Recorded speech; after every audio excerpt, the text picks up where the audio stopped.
உட்பட்ட ward number 127 காலை 7 மணி முதல் நிலைக்குழு தலைவர் தனசேகரன் அவர்களும், வட்டக்கழகத்தின் செயலாளர் மைக்கேல், பகுதி கழகத்தின் செயலாளர் ராஜா, இந்த வட்டத்தின் மாவட்ட உறுப்பினர் லோகன் உள்ளிட்ட அனைவரும் வீடு வீடாக சென்று மக்களை சென்று வாக்குகளை சேகரித்து கொண்டிருக்கிறோம்.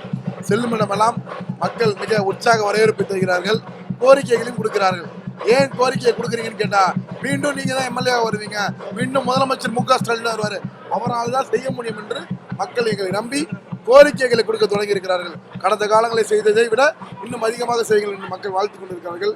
செல்லுமிடமெல்லாம் மக்கள் ஆரவாரமாக மாண்பு முதலமைச்சரின் ஆட்சியின் சாதனைக்காகவே உங்களுக்கு வாக்களிப்போம் என்று உதயசூரியனை நோக்கி வாக்களிப்பதற்காக மக்கள் காத்திருக்கிறார்கள். வருகின்ற ஏப்ரல் 23 எப்போ வரும், நீங்க இவ்வளவு தூரம் எல்லாம் சுத்துறீங்க, கஷ்டப்படுறீங்க, நீங்க ஜெயிச்சிட்டீங்கன்னு சொல்லக்கூடிய அளவுக்கு மக்கள் இன்னைக்கு விழிப்போடு இருந்து கொண்டிருக்கிறார்கள். மீண்டும் தமிழ்நாட்டில் 2வது முறையாக மாண்பு முத்துவேல் கருணாநிதி முதலமைச்சர் திராவிட முன்னேற்ற கழகத்தினுடைய கூட்டணி 7வது முறையாக ஆட்சி அமைக்கும் என்று சொல்லி விடைபெறுகிறேன். நன்றி.